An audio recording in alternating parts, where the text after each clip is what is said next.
Welcome back to the 2016 World Championship, live from the Chicago Theater. We are in our quarterfinal, about to get into Game 2 between Rox and EDG. But first, I am joined by H2K's Freeze. Of course, unable to play because of the injury still, but you're very close to the team. Tomorrow is our quarterfinal versus Albus Nox Luna.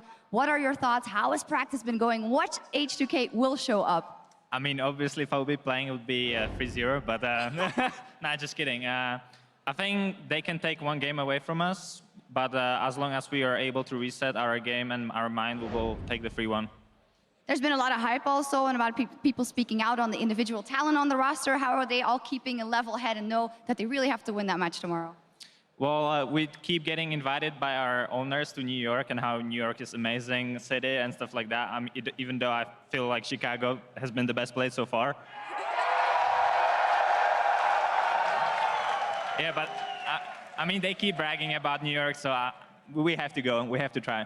You have to try indeed, and a lot of love for Chicago as well. Quick prediction, Rox is 1-0 up over EDG. How's the rest of the series gonna go? So we played a lot of Asian teams, and they usually are disciplined, but like, not to say that Rox is not disciplined, but they are the only team from Asia that they play to have fun. And it looks like it. They have the play style where they just go ham, they go amazingly crazy, and they do plays where everyone survives by 10 HP. So I feel like EDG can take one game away from them, but they will win in the end. Like, yeah. We will see what happens, and I hope that we do see a lot of fun games yet. Thank you very much, Freeze. Good luck to H2K tomorrow, and our casters are going to get us into Game 2. Welcome back to the Player Experience stream, where I've got two fresh experts on hand to help us break down the jungle matchup, LS and Matt. Welcome, gentlemen, and welcome, Matt. First time that I've had you on a desk with me. How you doing? How's that, dude? I'm doing pretty good. Fantastic. LS, welcome back. I'm doing pretty good, man. Damn right you are, because your team just managed to, stomp EDG. And we had a Twitter question actually come in over the break, and I think it's very poignant moving into this matchup. And it is, what does EDG do to try and get themselves back into this match? Because Koro had an awful time towards the top side of the map. We had to watch that unfold. Like, what happens now? What do EDG do to bounce back? And I need you to go against your region here, LS. Well, I think that their draft was pretty bizarre. I don't understand the Rumble pick. I don't understand the Olaf pick. Clearlove looks absolutely atrocious on Olaf this entire tournament. So their draft is probably the main focal point. And then I don't know. They just look very random, more so even than RNG actually, I think. Which is hard to do because their name's RNG. And Matt, do you have any suggestions for EDG? What do you think they need to improve on? It definitely seems pretty rough, since for EDG, they have pretty clear weaknesses, and for their opposing team, they don't have any weaknesses at all. Like, they all seem very strong. All three are very strong laners, and that's what every jungler wants in the world, is 3 stable and strong lanes. Yeah, well, that's exactly right. And we've seen some very interesting stuff out of both Clearlove and Peanut in this tournament. Uncommon picks and some item builds worth discussing. We're going to start with Peanut here. The full damage, I'm going to jump into the backline and destroy you Nocturne. Yeah. I mean, that's pretty... The Nocturne pick, I think, was very, very uncharacteristic. I think that was only him that picked it this entire tournament. He never played it in summer. It was just a very weird pick. So I don't think there's too much to read into it. Nocturne's an assassin. He dives the backline, kills them. There was a Jhin in the game, so obviously that's what he wants to do. Yep, and Elise was then picked up by Clearlove, and he didn't exactly have the best performance utilizing this build. And we know, like, if we compare release builds, I mean, we've seen all things from Lucidity boots, Sork boots, this time Merc treads out of Clearlove. Is this relatively standard, or are you expecting to see a little bit more defensive itemization? I think for Elise especially, Protobell build seems like the way to go, and I don't know about the boots, since boots is more about team comp and the enemy, like the opponents, what boots you want, but yeah, definitely strange not to see a Protobell rush. Yeah, it's an odd one, but we are going to jump straight into Champ Select here, as EDG are going to pick up the blue shorts. Rox wearing red. Of course, suits their icon, which makes a heck of a lot of sense. And the bans have already come through, and first pick, as Elise, Jace, and Olaf were taken away by EDG. And Rox got rid of Syndra, Nidalee, and Rek'Sai. Kennen to be locked away first there by Koro. Yeah, pretty standard for, I guess, this tournament in general, for Nidalee to be out of the picture, straight away from the bans. Elise and Rek'Sai, also pretty standard. Pretty clear why they'd want to ban Olaf, since Clearlove did not do so well last game, and yeah, that's sort of like the top tier jungle pool right now, is the Olaf, Elise, Nidalee, and Rek'Sai. This is really interesting because we know, I personally know EDG is a team that do like to play a lot of Kennen support. Deft had a very interesting game on Callista where he destroyed people towards the end of the most recent split. I'm excited to see whether they mix up this draft, but EDG's draft's been where the question marks have lied. And Rocks are going to take away the Zyra and the Lee Sin, two very important parts of what made their team so strong in game number 1. I feel like already the draft is already setting up for disaster, unless that Kennen is going to be a flex into support, but I think that would be very rare. The blue side Kennen against a red side Lee Sin is going to be very, very hard to coordinate ganks up in the top lane, because generally there is a lot more breathing room for the red side top laner. And the Kennen first pick on Kuro just guarantees that Smeb gets whatever counter pick he wants and enables Rox Tigers to basically sculpt whatever they want to do. They hand over Aurelion Sol again with the Rise, and honestly I don't think Rise is as good of a pick as like Twisted Fate or something into Aurelion Sol. And the Zyra giveaway is just also very, very bizarre. So already I think EDG is already off to a pretty atrocious start in the draft phase. Yeah, I don't really like this draft either. It's mostly because EDG, really feels like they're just catering towards Core 1 right now. Like, it's more of comfort, I'd say, trying to pick up Kennen first pick and banning Jace, so it's definitely not ideal draft, only to cater towards Core 1. Well, Kuro makes sense to lock away the Aurelion Sol, and Maokai is going to be picked up by Smeb. That's interesting. Yeah.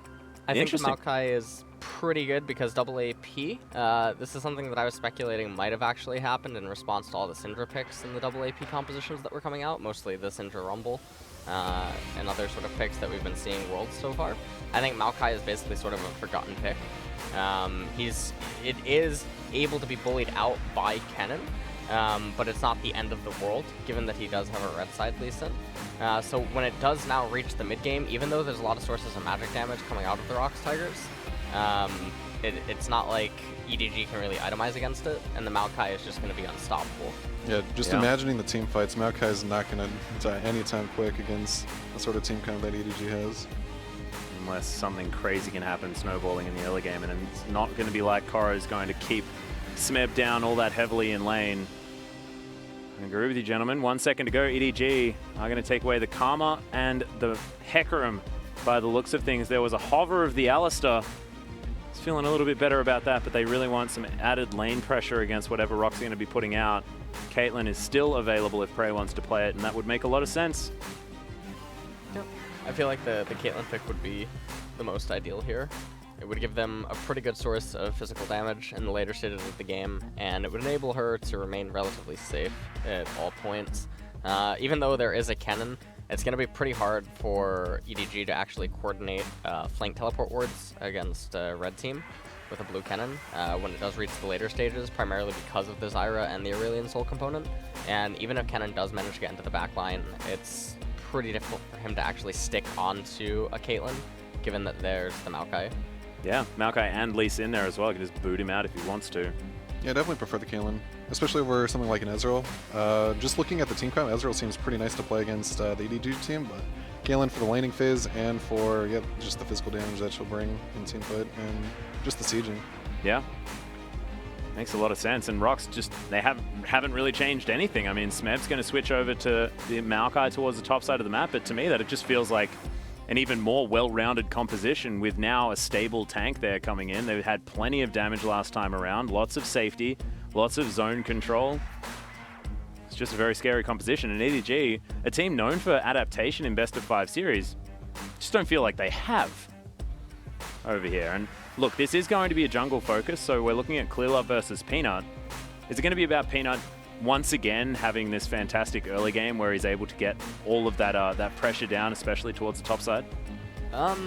The thing about red side Lee Sin with the Aurelion Sol and the Maokai is Lee Sin does have a lot of potency. Once you start hitting like level 4, 5, 6 up there in the top lane, I think that it's very easy for him to coordinate ganks with Maokai. Oh, what? He got caught sitting down. The man just sitting. He just can't see all that good. I mean, that's totally okay. I'm almost blind to my completely right okay. And remember, ladies and gentlemen, send in your questions on Twitter. Use the hashtag AskTheCasters. Don't ask why LS was sitting down, because we've already explained that one. And we'll bring you your responses throughout the series, because this is going to be an interesting one, because EDG seemed confident in what they had in the last game and realized that maybe they just didn't execute correctly. But I'm not sure whether that's the case as we hop onto Summoner's Rift. Yep. Yeah, looking into the jungle matchup, it's pretty obvious as Hecarim, you want to just keep farming up, wait for really opportune ganks. Otherwise, you'll just be sitting in the jungle waiting to farm up, kind of just avoiding conflict until hitting that Triforce power spike where you just become a monster. We'll see whether Clearlove can actually afford to do that, though, because Rocks have a lot of tools to try and get things done in the early game in the form of that big old dragon in the mid lane, and Peanut, of course, running around his jungle trying to kick people in the face. Yeah, looking at the lanes, how gank setup will work. For Peanut, I think Peanut will want to really look towards top side and how he wants to really just snowball Smeb's lane, since it's a really hard matchup one-on-one, the Maokai versus Kennen, but bringing in gank pressure, it becomes really hard for Kennen to cement any sort of lead, since one misstep in the lane will just end your laning phase right there and then. Yeah, and Smeb gets an early Spectre's Cowl, and Kennen goes, well, not sure what I can do at this stage. Yeah, bot lane too, pretty volatile with double range matchup. It's really hard for either side to really set up. Otherwise, if either bot lane gets extremely loaded and gets chunked out, obviously there's die potential, but setting up a gank is actually pretty hard for bot lane. Well, we'll see what EDG can do with what tools that they have here in this early game. Game number 2, of course, not do or die just yet, but they do need to try and get some momentum back in their favor. Yeah, pretty standard start. Obviously, just top side, getting the leash. Yeah, and Clearlove wants to be able to spam those spells, utilize that mana throughout the early jungle clear. Koro going to help out. 10 out of 10 skin as well, might say, on Koro. Karate Cannon, my personal favorite. So he's got that, at least, even if this game doesn't necessarily go the way of Koro in the laning phase. Yeah, you see this usually from the farming junglers like Olaf and Hecarim. They much prefer starting on the blue buff since they're very mana dependent, and it also leads to them having a really good full clear. And as long as their laners are stable, then yeah, they don't get punished, they just full clear. And LS, their lane is going to be stable? That's the big question. Well, the question basically I have for Clearlove is, what do you actually do with this mid-top and bot? Because it's extremely difficult to actually find gank openings. And when you have an Aurelion Soul that's very likely to be roaming a lot with Lee Sin on Peanut, I don't know how Hecarim's actually expected to be able to keep up. And now they also know exactly where Clearlove is. So from here, it's very, very easy to also predict his path for about the next minute and a half, because they know there's only 3 camps available to him. And when you're a jungler like Peanut, you're able to basically know, okay, he can go here, here, or here. And then if he doesn't show up at X location, then you can determine where he's likely to be. Yeah, and at the moment, he's actually heading down towards the bottom side of the map. We did see him on that red buff. We are going to ping that one out. It looks like he's going for this. It's usually a kind of standard pathing where they do the 3 camp and Sin Tribush, since around this timing, that's when the support will want to go to ward. And some supports are pretty greedy. They want to go and ward up the tribe, but they end up just dying for it. So Is that something you would have done, Matt? maybe. I usually used to die to that. I don't die to that anymore. All right, good. Well, thankfully, to champions in their regions, these teams not going to be doing the same thing. Although Gorilla does get his ward up there anyway. You're not going to say, take the Rift Sculler. One of the interesting things already is Peanut acknowledges that he's pretty far ahead. I think just by getting the Scuttle Crab, there's no reason to really hand off the blue to Kuro yet. He might even actually take the blue right here, or it does look like it's going to be handed off to Kuro. But even though we're only 3 minutes and 45 seconds, Peanut's actually already really far ahead in terms of jungle efficiency and clear routes. And right now, Clearlove's in a pretty rough spot.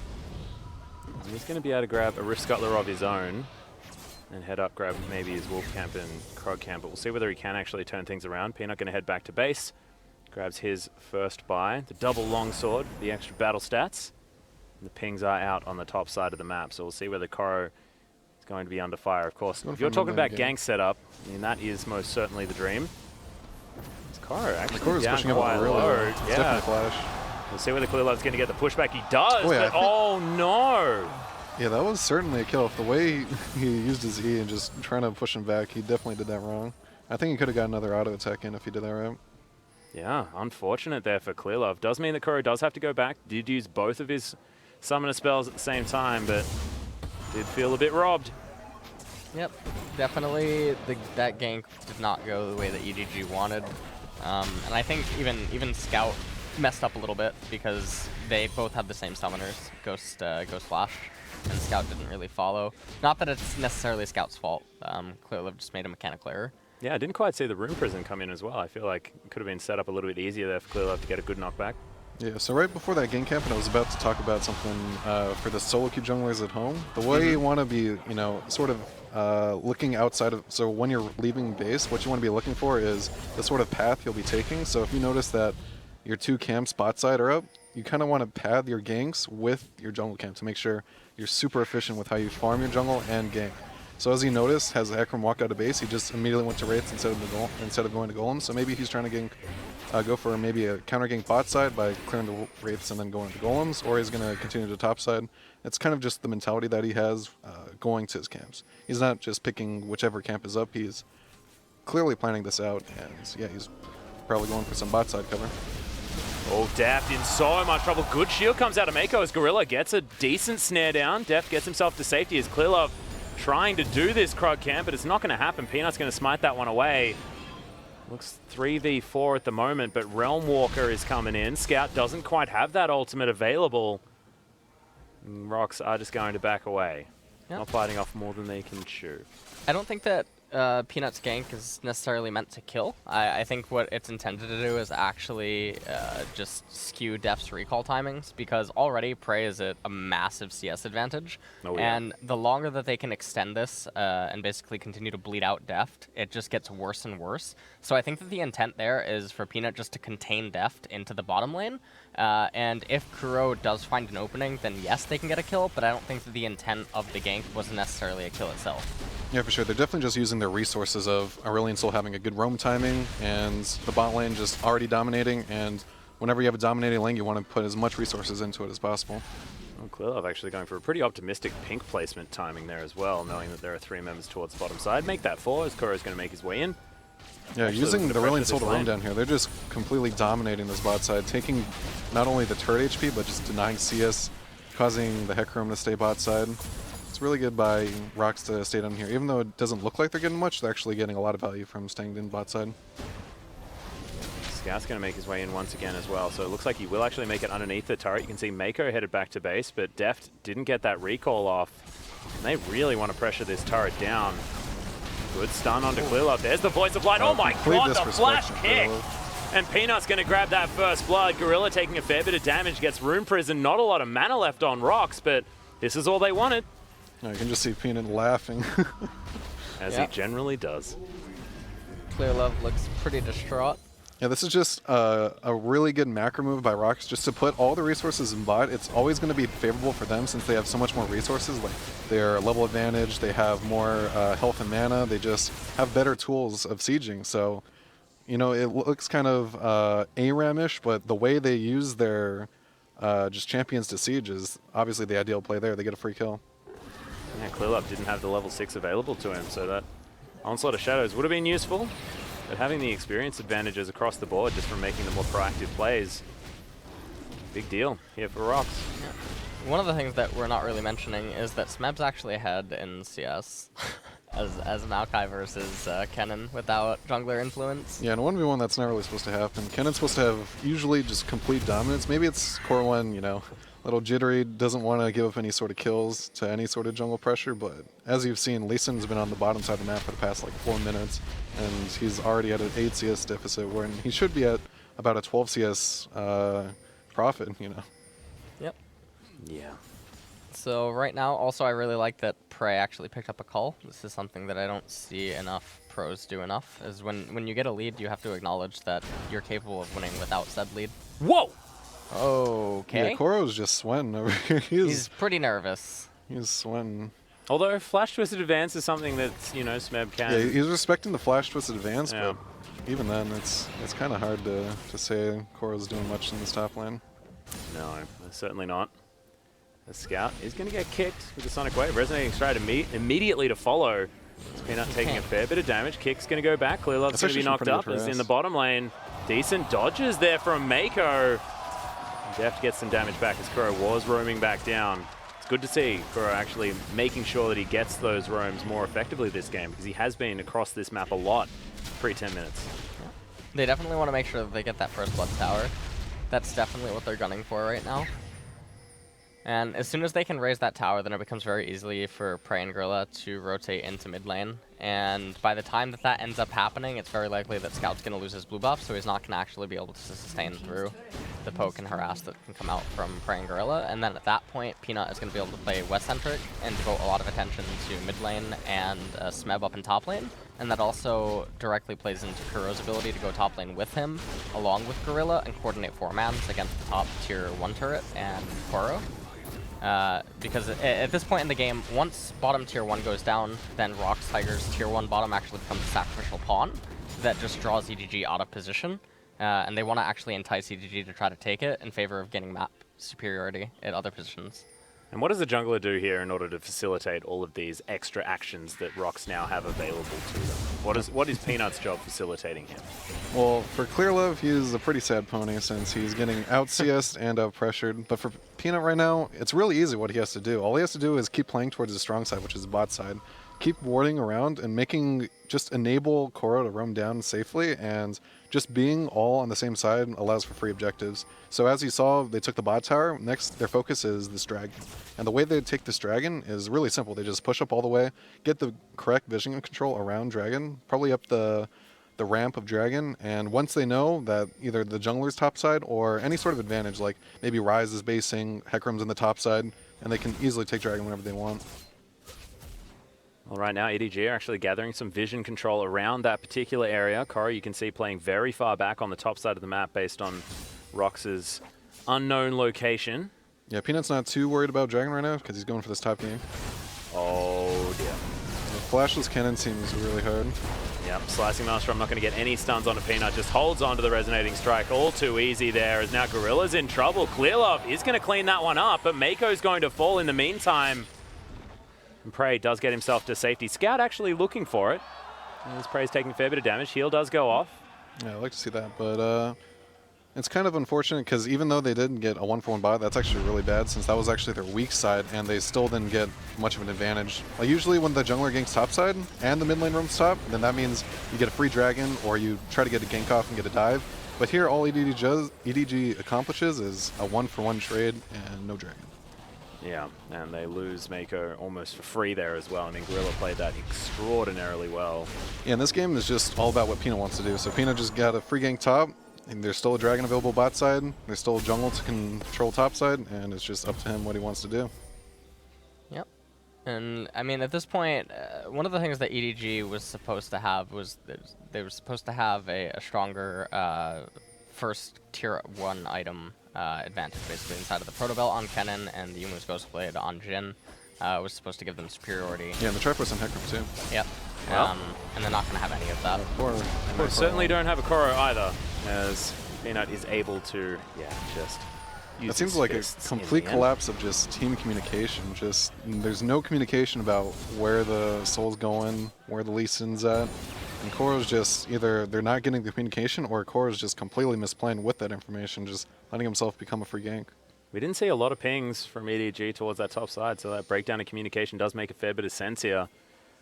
And like you said, Sad Pony following him around the map at the moment, having a look at the very happy Thai boxing man.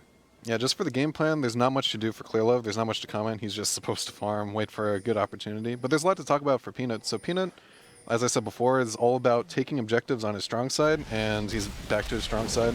Even though there's all 5 members in the bot side, it doesn't really matter. The way they can play is getting a good TP flank fight here if the EDG does decide to contest. But it looks like they're just unable to contest for how strong Rox is right now. Yeah, you can throw a lot of wards down over that pip. That's not going to get you a This dragon. is a really bad position from EDG. There's 0 people in the mid lane, and they have a wave stacked up. So here goes half the mid turret's HP. At least. This Prey also has a BF sword and a Zeal, so he's going to actually chunk this one down. Actually, not as much as I thought, but still not good positioning by EDG. Like when you're behind, you just got to be thinking about what the enemy can do on the objective. So it's pretty clear after Dragon, and there's mid wave stacking up that you have to be mid to clear it. So when you're behind, you just have to keep thinking about what the enemy's going to do. Yep. And I mean, at this point, they might even actually have the ability to pick an opportunistic Herald, which isn't that bad given that they have a Maokai. Whoa! Peanut's just controlling his blue. I mean, he doesn't really care because for how strong Rox is in this position, like whenever they start a team fight and Smeb has a flank angle, there's not much EDG can do because for them, they have to go all the way forward to commit to a fight. And if they go forward, then Maokai behind you, you're not going to be able to go anywhere.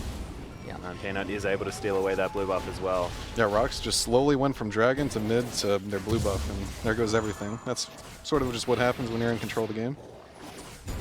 I mean, at this point, the gold deficit is about 4,000, but when you factor in base scaling on that Maokai, and also the fact that they have so much scaling inside of the Aurelian Soul and the Caitlyn, this game is really already like just blown out of the water. Yeah, right now if a team fight happened and the Maokai just decided to disconnect from the game, it'd take them probably like 7 seconds to actually die 1v5. So it's pretty hard for Rocks to actually throw any sort of team fight. All they have to do is just go for either the slow bleed out, or maybe they can go for aggressive plays if they really want to, but to cleanly close out this game, all they got to do is just slowly, as a team, go around objectives, get the correct vision, and just take free towers. And that's precisely what they're doing.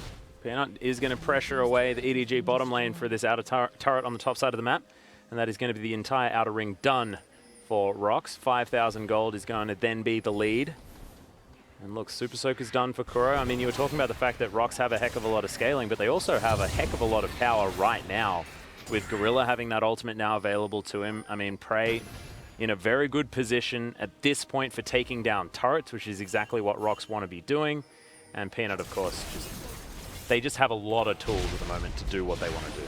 Yeah, I mean, if you just look at the vision, I mean, that also just tells a story in itself. It literally just looks like ADG is scrambling to try to get any sort of control anywhere on the map. And they're just being beat at every single angle. Deft is down 40 CS. Mid lane's up a little bit in CS, but top lane is down in CS, and that's just not supposed to happen in that matchup. And now we're seeing the gold graph across all 2,000 gold in the champions. lead is Prey. That is Come get a just Triforce yet? ridiculous. Please tell me it's Triforce. Not It is yet. not. Soon, So, TM? yeah, just any of the junglers that rely on getting farmed, once you get behind, there's actually just no really good options. Like the junglers like Graves and Hecarim, they need farm to actually be useful champions. So as a team, when you fall behind, your farming jungler actually falls behind the most, because there's not much to do when the enemy is just taking over your jungle. There's no camps to farm, there's no plays to make. It's just really sad. One of the things for me about the jungle components is, in theory, yes, Hecarim should be able to farm with these lanes, Rise against Aurelian and Kennen against Maokai. But if that logic is going to really be applied, when we look at the 5v5, the Hecarim is just so out of place, and the pick itself just doesn't make any sense. There's no real incentive to have him, and then if you do fall behind, which is a possibility, then he's even more useless.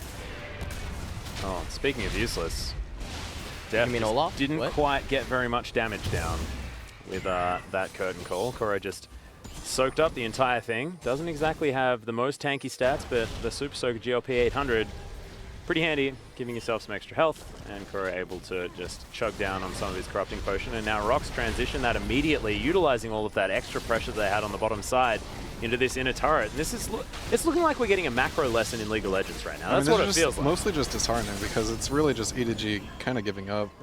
They're putting their bot lane top to just get farm while they're leaving every objective uncontested. Because usually when you're behind, the thing you want to be looking for, as I said before, is what they'll do next. But how to counter that is looking on the other side of the map. So let's say if they're getting the dragon or getting the bot tower, at least put resources top, try to take a top tower, try and trade something.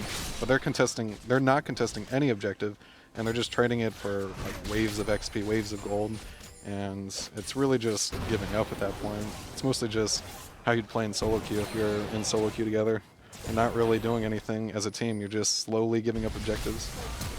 Mako, speaking of which, actually going to empower the W, so Peanut going to get stunned up for the moment. Clearlove looking for his way in. Is going to jump on top of the Lee Sin as there's the onslaught of Shadows Prey. Oh, doesn't get the fear to come out, but Peanut is going to fall down. Kuro, flashes after the Rune Prison. Lots of damage comes down now as he's just dancing around the fight. Clearlove closes the distance. Can he actually get it? Oh my goodness, sidesteps the Deadly Flourish as well as now Smeb just walking forward. Oh my god, the damage! And EDG are decimated. That is disappointing. That was revolting. I mean, that was a way back into the game, but it really just looks like EDG is kind of giving up. I mean, just the way they're playing, a little sloppy, but they're just falling into this sort of trap. I don't know. They just all die. Yeah, this was kind of okay when they chunk out Peanut. This is great. The getting big a problem is that Clearlove actually misses his ultimate. If he hits the ultimate and Peanut goes down here, then he's going to have a lot more HP, and he would also be closer proximity to Kuro, and maybe Kuro actually goes down earlier. Yeah, I think he could have ulted Kuro too, and if they killed Kuro here, they actually had a good shot at winning this team fight. It would have been 5 versus 3, even though they're down a lot of ults and a lot of resources. They still had a good shot because Kuro still had his ult, and with 2 squishy targets, all it really took was being on sync on going on the same target, and Rox definitely had a way to, EDG had a good way of winning that team fight. They just turned into a slaughter. Yeah, most certainly did. And once again, it comes down to Gorilla. The man did a heck of a lot of work. Had his double penetration items. We go back and have a look at the damage in that team fight. I mean, I have a feeling that the old Stranglethorns, Grasping Roots, all of the plants, and the Q damage is a big deal. Quite a bit in that team fight. I guess we can talk about itemization. For Hecarim, it's pretty straightforward. You just want to rush the Triforce. Not much to say about that. For Lee Sin, it's pretty standard when you have a Zyra support to put the Aegis on the jungler. It's usually pretty bad to build Aegis on Zyra, since getting the AP on Zyra is actually really beneficial. Like, as a team, allocating the resources of putting the Aegis on the jungler is much better, and getting more damage on the Zyra is much better. So. Yeah, I like that Not too. much else to do this. I mean, he built full AP, which is good against double AP teams, so that's all there is to say about itemization. What about Smeb? I mean, I know this isn't a top lane focus stream, but getting a second item GA, I think it's just flexing. pretty hardcore. I think that's actually super correct here. And that's primarily because right now he is so far ahead. And in a normal situation, a Maokai at 21 minutes is going to have that Spirit Visage, Tier 2 boots, and maybe I don't know, a cloth armor or something, right? He acknowledges that he's unnaturally fed, and he also acknowledges that in other games, maybe, you know, Rox and EDG would be very even in gold. So if that's going to be the logic, then purchasing the Guardian Angel just removes EDG's abilities to sort of like make a pick or do anything that could skew the team fight in their favor. And it's just a defensive item that is being used offensively. I also think it's just about the magic resist item. There's not many other magic resist items he can really get besides, yeah, GA is a good option for the MR and the armor he needs. I think it's decent for just the stats it gives. Yeah, the stats are completely well. He could go Banshees. I prefer just going another like Cowl, or maybe just completing the armor item like Frozen Heart and then moving into another armor item, since he's so far ahead. I don't think he actually he can just shut down the whole game, just going in 1v5. Yeah. Well, now they're just going to wander over and take a Baron. So Rox are just going from one objective to the next. They've taken 6 turrets to 0. They're 12,000 gold in the lead. They're just going to leave this ward here because they just don't seem to care. Curtain Call has been set up. Teleport coming in from Kuro. Can they actually get the team fight is the question. Good exhaust. And the cannon can't do anything. Deft now trying to kite off to the side. Decent damage comes in, but the Baron was taken. Rox get 2 kills in trade for 1. Now they're still hunting for more. Deft wants to try and find it, but he's going to get stunned, going to get destroyed.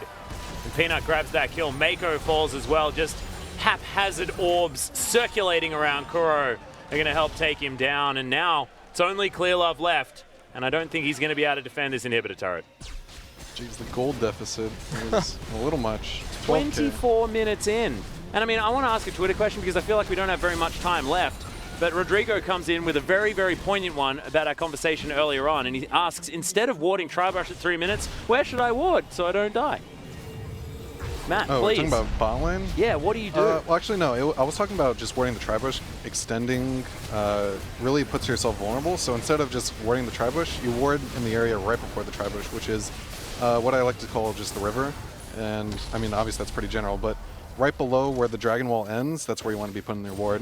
Because it sees the instead entrance of having to face check, Yeah, right? it sees the exit of Tribush and it sees the river. So don't face check, just put your ward right in the sort of the middle area of the bottom of the river.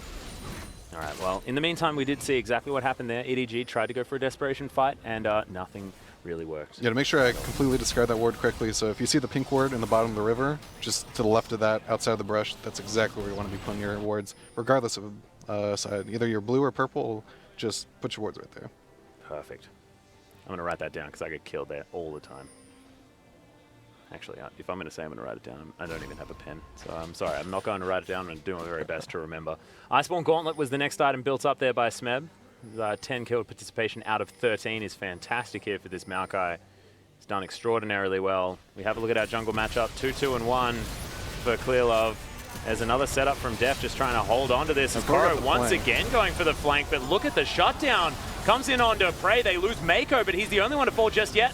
I say that, and Koro is going to fall, and now Smeb going for the dive. Remember, GA is still there. It's a double kill for the Aurelion Soul. Scout now trying to get some more damage in, but he flat out can't. And once again, Clearlove has no teammates left. He's going to get flashed on. There's the ace.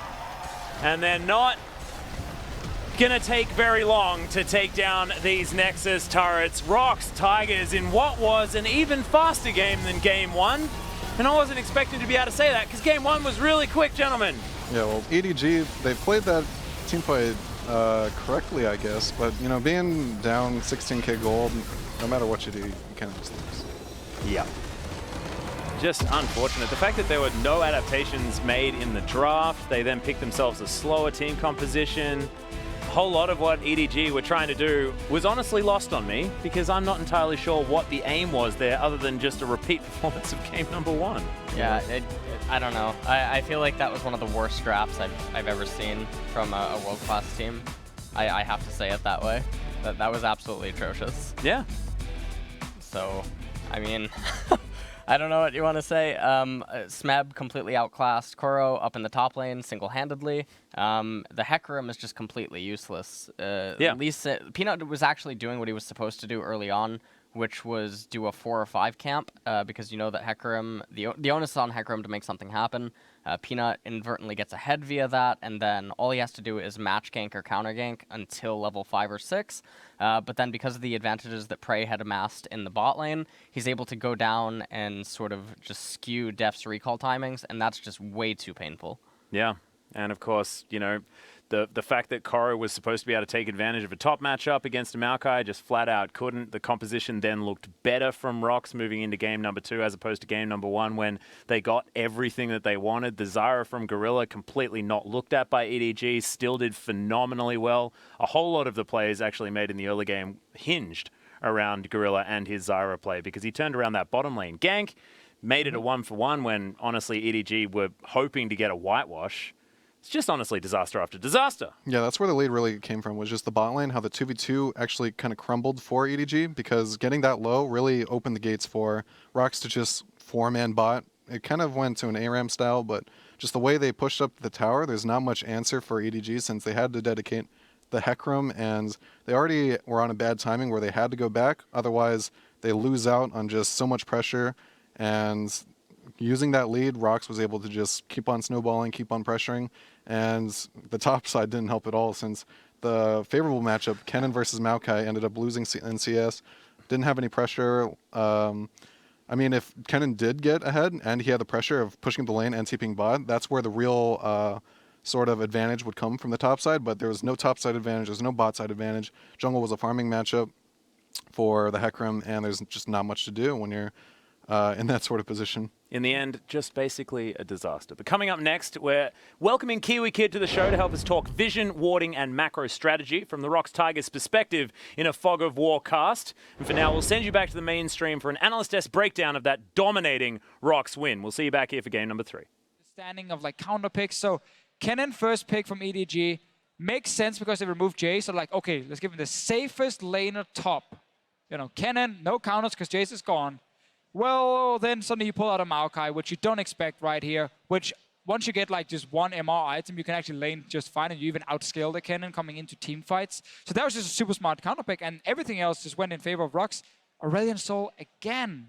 But the thing that's incredibly frustrating, I guess, when you look at this draft is where like they lose top lane by an acceptable amount, in at least my opinion, in game number 1. And then game number 2, they play further towards top side of the map and leave bottom lane even more exposed. They pick a very risky AD carry in Jhin, who if you do not get ahead is immobile and cannot really dodge all these ganks. And then you give over Aurelion Soul for Ryze, which didn't work in game 1. That's just, when you look at this pick ban phase, picking yourself into a worse situation on the bottom side of the map is just so confusing. And to top things off, banning the Olaf as your last pick, you know that the two remaining junglers that are pretty contested are the Rex and the Olaf. You need Clearlove on that Rex side. Rox has not banned it yet. Maybe you can get the Olaf, shake off the jitters from that first one, but getting rid of it, you just end up picking the Hecarim, and all you do is turn yourself into the glue that will solidify Rox for the semifinals. Exactly. Like, if you keep banning one guy, in this case Peanut, and he just keeps playing Lee Sin and like outperform your jungler, well, maybe banning him is not the solution then, because you use 2 bans every time now. But yeah, really, as you said, Spawn, this comp made it so hard to play around bottom side because they're a weaker early jungler, so they can't camp the bot lane. They're also against a mid laner who will roam first every time, so you can't again gank that bot lane because he's going to come first. There's no way, I feel, for EDG to win the game with their players in this draft. And then you got to look at the coach and what happened, because there's no adaptation. And I have a feeling you guys have some suggestions for Game 3. But before we get to those, let's go ahead and take a look at this replay, because it really says it all. Let's look at Rox's mid-game ace here, brought to you by Acer. And this starts off with, you know, a potential catch coming on Mako, kick towards the back of his team, and he does the right thing. He lives, and then EDG is just so far behind at this stage. They're like, you know what? If we're going to throw the kitchen sink, it's going to be right now. Whoops. Zoning nice little ultimate. side stepper, but look at Gorilla. He ran all the way from the top side, and you see all the amount of 2 carries being able to dish out the damage here with the orbs, with the Caitlyn Hurricane. Smap's not coming in the end, and this is just disaster. A little bit unlucky here, not getting a kill on Koro. The flash from Def was actually fine, but there was a stun flying out just at the same time he got hit by it. Even if they had killed their Aurelion Soul, they would still have died, because now the rest of Rock's They're running into their blue buff, so... Yeah. There's not really a way out, and we were very negative now on the draft. We obviously are very negative people here in the analyst desk. Positives for Rock's Tigers. Man, there's a million. Like, it's fantastic to watch them play. One of the things I love about this team is how good they are at communication. Like, every single member, I've actually stand behind them when they were scrimming in the past, and like everything is just like, every member talks all the time. Everything is being called out. I obviously didn't know what they were saying, but I could hear they were constantly talking and pinging and moving around as a team. So like, when you have these picks that can roam between lanes, it's just even more powerful because the coordination is always there. And that's one of the benefits of having 5 members speaking the same language, because they can set up these plays so easily. And you know, we keep saying that they're in play style really like non-Korean. They're quick, but they're still disciplined. I mean, this draft, we beat them so convincingly game 1. They've left it all available again. Just pick up the exact same thing, have a little bit of a tweak in the top lane, and then be able to carry over that momentum, be able to increase the way that they play the game and squeeze even harder. That's impressive out of the Rox Tigers. And I think what really shows about that is that the fact that when they go for a play, you don't see their success rate be very low. If there's a gank happening, they know it's going to work. We saw the flash, they know what they need to commit, and the only time that it didn't really show was when Kuro saw it coming from a mile away and had to preemptively flash. That's the way that you can avoid the success rate of the Tigers, and that's incredibly impressive. All right, so here we go. EDG has to win 3 in a row, but let's maybe see if we can get them to win 1. Spawn, you're going to be sorry to hear this, but no subs are coming in. That means Scout will be playing in Game 3. Rox is swapping back to the blue side. But gentlemen, we've talked a lot about Champion Select and our distaste for maybe some of the bans and picks on the side of EDG. What do you suggest they do here going into Game 3? I think that you wait for the Aurelion Soul to come out first, and this time around, you just go all in. Pick an assassin for Scout. You try and get him on something like a Zed, see if you can control and have legitimate threat in the mid lane. Because if they can't get this mid lane out under control, then there's just no way you come back into the game. If you want to leave Aurelion Soul open, I think you should actually pick it yourself. And you have the roaming mid laner. You try, you remove something like Zyra, and you try and get an even better 2v2 matchup in bot lane for Deft and Mako. And then you actually use Aurelion Soul to camp that lane.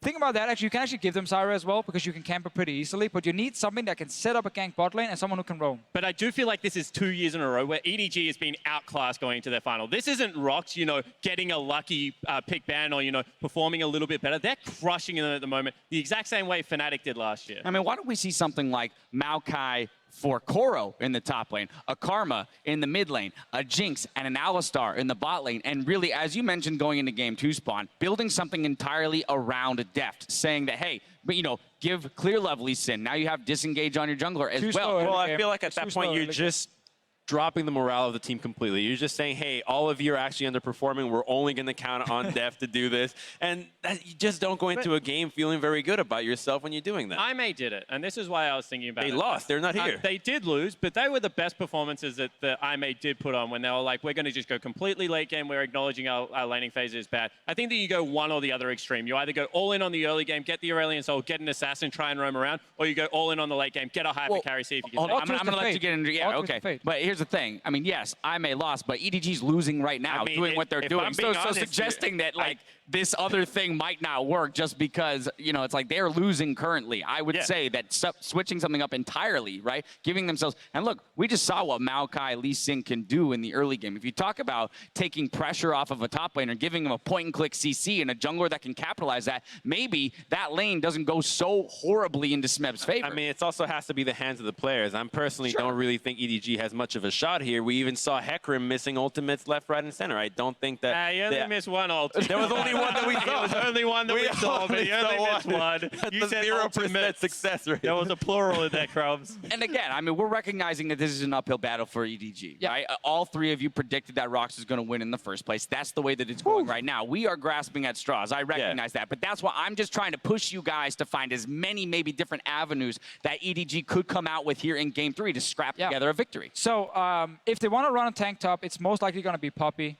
Even though it was banned in Game 1, obviously, when Rox were blue side.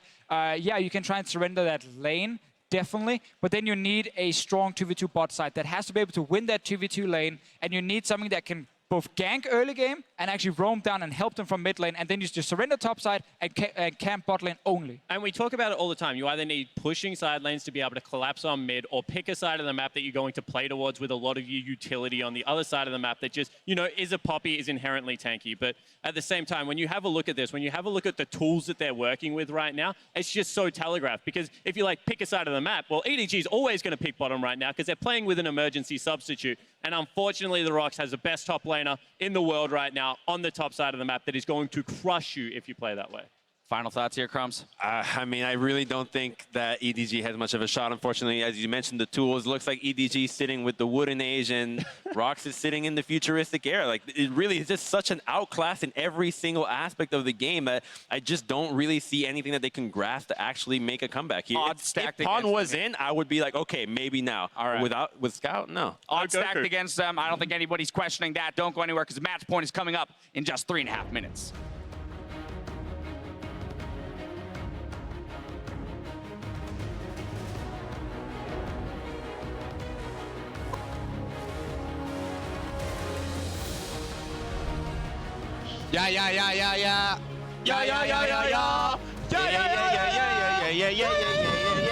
Even if they stay, they're likely to be giving up first turret. Clearlove still level 5, and he's caught. Caught out with Chain CC. First blood comes through, the flash into the kick for Peanut. 나왔어. Okay. 나왔어.